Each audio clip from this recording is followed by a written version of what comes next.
Hola y bienvenidos. Hoy vamos a tratar una de esas preguntas que parecen sencillas en la superficie, pero que en el fondo abren un universo de complejidad y de ideas matemáticas fascinantes. ¿Cómo le enseñamos a un ordenador a ver la diferencia entre dos formas? Y no hablamos solo de comparar la foto de un gato y la de un perro. Vamos a un nivel más fundamental. Dos nubes de puntos, dos curvas en un gráfico, o incluso dos distribuciones de probabilidad. Para guiarnos en este viaje tenemos sobre la mesa un artículo de investigación titulado Comparando distribuciones y formas usando la distancia kernel. Reconozco que el nombre suena un poco a clase de doctorado, pero la idea que esconde es brillante. Nuestro objetivo hoy es desgranar qué es exactamente esta distancia kernel, por qué es una herramienta tan potente y sobre todo cómo los autores de este artículo lograron que una idea teórica se convirtiera en una herramienta práctica y rapidísima para el mundo real. Vale, para empezar por el principio, imaginemos que tenemos dos nubes de puntos en un gráfico. Nuestro cerebro es increíble en esto. A simple vista podemos decir si se parecen, si una está más dispersa, si tienen una silueta similar. Pero si quisiéramos que un programa de ordenador hiciera lo mismo, ¿cómo empezamos? ¿Cómo se le pone un número a esa similitud? Esa es la pregunta del millón. Y la primera pieza del puzzle es el concepto de función kernel. Pensemos en lo más básico. No comparar dos nubes de puntos, sino solo dos puntos individuales, P y Q. Una función kernel, KPQ, es una medida de similitud entre ellos. La analogía que a mí más me gusta es la de un foco de luz suave. Imagina que apuntas una linterna a una pared. La luz es intensísima en el centro, pero se va desvaneciendo gradualmente hacia los bordes. El kernel más común, el gaussiano, que se usa mucho en este artículo, funciona así. Si P y Q están uno encima del otro, la similitud es máxima, 1. A medida que se alejan, la similitud decae suavemente, pero nunca llega a cero del todo. No es un sí o un no, es un degradado. Entendido. Es como una medida de proximidad suave, por así decirlo. Pero, ¿cómo casamos de comparar dos puntitos a comparar dos nubes enteras, que pueden tener miles de puntos cada una? Supongo que no basta con hacer una media. Exacto, es más sofisticado. Una vez tienes esa herramienta para comparar puntos individuales, la idea es usarla para comparar conjuntos enteros, que el artículo llama P y Q. Y aquí es donde entra la fórmula que proponen. No hace falta memorizarla, pero la intuición es muy potente. Lo que hace a grandes rasgos es medir tres cosas. Primero, la autosimilitud del conjunto P, es decir, cómo de agrupados y cohesionados están sus propios puntos entre sí. Segundo, hace lo mismo con el conjunto Q. Y tercero, y aquí está la clave, mide la similitud cruzada entre P y Q. O sea que compara cada conjunto consigo mismo y luego los compara entre ellos. Precisamente. La distancia final, la distancia kernel, se calcula combinando estas tres medidas. Si dos nubes de puntos, P y Q, son casi idénticas y están una encima de la otra, su similitud cruzada será altísima. Al meterla en la fórmula, el resultado es una distancia muy cercana a cero. Si las nubes están muy lejos y no se parecen en nada, la similitud cruzada es baja y la distancia final es grande. Es una forma muy elegante de empaquetar toda esa información en un solo número. Vale, hasta aquí la idea es ingeniosa. Pero el artículo menciona un concepto que suena a ciencia ficción. El espacio de Hilbert de núcleo reproductor, o RKHS. ¿Qué papel juega en todo esto? Aquí es donde la cosa se pone realmente fascinante. Este es el momento ajá de toda la teoría. El RKHS es un concepto matemático abstracto, pero lo que nos permite hacer es casi mágico. Nos permite tomar un objeto increíblemente complejo como una nube de miles de puntos y representarlo, proyectarlo, como un único vector, un único punto, en un espacio de dimensiones altísimas, a veces incluso infinitas. Espera, ¿me estás diciendo que una forma entera, con toda su estructura, se puede convertir en un solo punto en otro sitio? Eso es. Y lo mejor es que, una vez que has hecho esa transformación para tus dos nubes de puntos, P y Q, y ahora tienes dos vectores en ese espacio mágico, la complicadísima distancia kernel de la que hablábamos se convierte sorprendentemente en la distancia en línea recta de toda la vida entre esos dos puntos. La distancia euclidiana normal y corriente. La misma. Transforma un problema de comparación de formas, que es conceptualmente muy difícil, en algo tan simple como medir con una regla. Es una de esas joyas de las matemáticas donde una idea muy abstracta te da una solución increíblemente limpia y práctica. Esta idea de los kernels parece muy elegante, casi una solución perfecta. Me hace preguntarme, si es tan buena, ¿qué se usaba antes? ¿O es que nadie se había planteado este problema de comparar distribuciones? Claro que sí, es un problema clásico. Y la alternativa más conocida, que el propio artículo menciona como punto de partida, es la llamada distancia de movimiento de tierra, o EMD. La analogía es fantástica. Imagina que tienes dos montones de arena con formas distintas. La EMD es, literalmente, el trabajo mínimo que te costaría mover la arena del primer montón para que adopte la forma exacta del segundo. Y el trabajo se calcula multiplicando cada puñado de arena por la distancia que lo tienes que mover. La verdad es que es muy intuitivo. Puedo visualizarlo perfectamente. Entonces, ¿cuál es el problema? ¿Por qué no usamos todos esa métrica? El problema, y la gran motivación de este artículo, es que esa idea tan intuitiva es computacionalmente una pesadilla.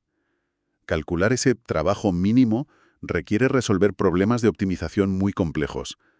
En la práctica significa que los algoritmos son muy lentos, su coste computacional suele ser cuadrático o incluso peor con respecto al número de puntos. ¿Y qué significa cuadrático? En el mundo real, ¿hablamos de una diferencia notable? Hablamos de una diferencia abismal. Es la diferencia entre lo factible y lo imposible. Si duplicas el número de puntos en tus nubes, el tiempo de cálculo no se duplica, se cuadruplica. Si lo multiplicas por 10, el tiempo se multiplica por 100. Con los conjuntos de datos masivos que se manejan hoy en día, simplemente no es una opción viable. Podrías dejar un cálculo corriendo por la noche y cruzar los dedos para que termine antes del fin de semana. Ya. La distancia kernel, armada con los algoritmos que proponen en este trabajo, promete un tiempo de cálculo casi lineal. Y eso no es una mejora, es cambiar las reglas del juego. Entiendo. Así que no solo es una idea matemáticamente elegante, sino que viene a resolver un cuello de botella muy práctico. Y el artículo le da otra vuelta de tuerca al concepto, hablando de datos inciertos. ¿A qué se refieren con eso? Pues volvemos a la analogía del foco de luz. Podemos interpretar esa suavidad del kernel de otra manera, no solo como una medida de similitud, sino como un modelo de incertidumbre. Imagina que tienes la lectura de un GPS.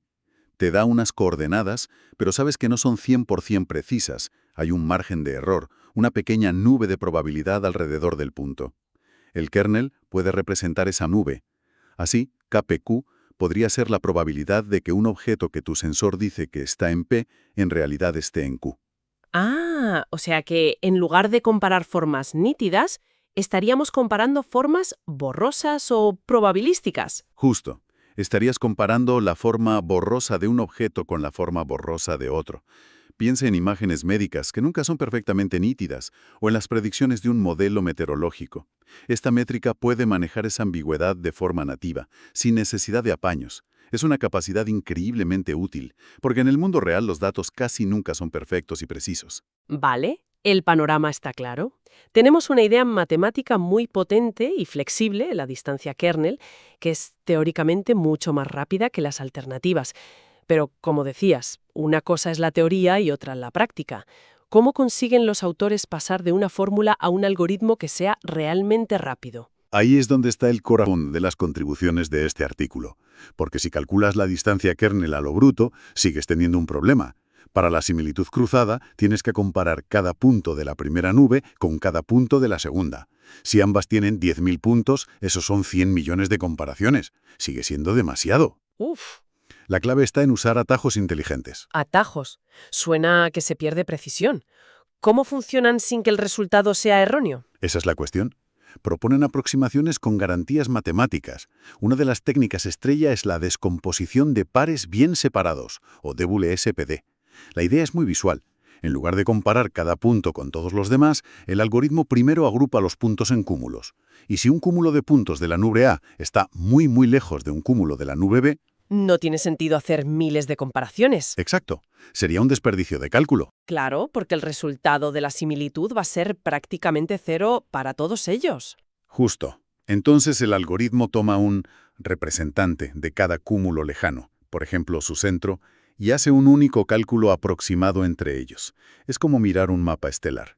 No calculas tu distancia a cada estrella de la galaxia de Andrómeda, calculas tu distancia al centro de la galaxia, y ya está. Este truco reduce una cantidad masiva de cómputo con una pérdida de precisión mínima y controlada. Es una idea brillante. Y hay más trucos de este estilo. El artículo menciona también algo sobre mapas de características aproximados. Sí, esa es la otra gran pieza para la velocidad. Conecta con lo que hablábamos del espacio de Hilbert. Recuerda que dijimos que ese espacio podía tener una dimensión infinita, lo cual para un ordenador es problemático. Claro, no puedes crear un vector con infinitas componentes. Pues lo que proponen estos mapas es una forma de proyectar los datos no a ese espacio infinito, sino a uno de dimensión finita y manejable, digamos de 300 dimensiones. Es una aproximación, claro, pero el artículo analiza rigurosamente cuántas dimensiones necesitas para alcanzar un cierto nivel de precisión. Es, por así decirlo, la ingeniería que permite que la bonita teoría del vector único por forma se pueda implementar en código real y eficiente. O sea que no se trata solo de velocidad bruta. Para que esto sea útil en el mundo real, hacen falta más cosas. Pienso, por ejemplo, en que yo puedo tener dos huellas dactilares idénticas, pero una está girada respecto a la otra. Una comparación punto por punto diría que son completamente diferentes. Has dado en el clavo. Ese es el problema clásico del alineamiento. Una métrica de comparación ingenua es inútil si no tiene en cuenta las rotaciones y las traslaciones. El objetivo real no es comparar las formas tal y como te las dan, sino encontrar primero la mejor superposición posible y solo entonces medir la distancia. Claro. Este artículo no se olvida de eso y proporciona algoritmos eficientes para encontrar esa alineación óptima que minimiza la distancia kernel. Es algo absolutamente fundamental en campos como el reconocimiento de objetos o la biología computacional, para ver cómo encajan las moléculas. Y me queda una última duda. Hemos hablado todo el rato de nubes de puntos, pero muchos objetos no son así. Una curva es continua, la superficie de un modelo 3D es continua. ¿Cómo se aplica todo esto a objetos que, en teoría, tienen infinitos puntos? Esa es la otra gran aportación práctica del artículo. Abordan el problema de la simplificación. Describen métodos rigurosos para coger un objeto continuo y complejo como la superficie de una proteína y convertirlo en un conjunto discreto de puntos ponderados. A este conjunto representativo lo llaman un corset o una épsilon muestra. ¿Y qué tiene de especial ese conjunto de puntos? ¿No es como coger puntos al azar? No en absoluto. Y esa es la clave. Lo hacen con garantías matemáticas. Te aseguran que si calculas la distancia kernel sobre ese corset simplificado, el resultado será una muy buena aproximación de la distancia que obtendrías si pudieras, de alguna manera, usar el objeto continuo original. Básicamente formalizan y dan rigor a un proceso que antes a menudo se hacía a ojo, de manera heurística. Ya veo. Te dan las herramientas para coger un modelo 3D complejísimo, reducirlo a unos pocos miles de puntos de forma inteligente y luego compararlo de forma ultrarrápida con miles de otros modelos. Vaya, ha sido un recorrido intenso. Si tuviéramos que destilar las ideas más importantes que nos deja este análisis, ¿cuáles serían? Yo diría que la primera es que la distancia kernel es una navaja suiza para medir similitudes. Es versátil, potente y se apoya en una base matemática muy sólida para comparar no solo puntos, sino formas y distribuciones complejas. De acuerdo.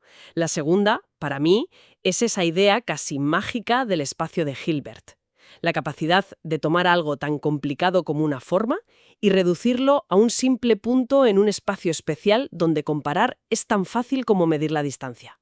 Simplifica el problema de una manera brutal. Totalmente. Y yo añadiría la tercera, que quizás es la más relevante desde el punto de vista práctico. La gran contribución de este trabajo es tender un puente entre esa teoría matemática tan elegante y el mundo real. Proporciona los algoritmos, los atajos inteligentes como el WSPD y las técnicas de simplificación como los corsets, que son las piezas que faltaban para que todo esto fuera útil para un ingeniero o un científico de datos.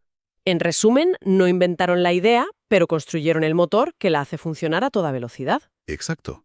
Se podría decir que proporcionaron los cimientos algorítmicos para que la distancia kernel pasara de ser una curiosidad matemática a una herramienta de trabajo fiable, rápida y eficiente en campos de vanguardia como el aprendizaje automático o la visión por computador. Para modelar la incertidumbre espacial, esa neblina de probabilidad alrededor de los datos.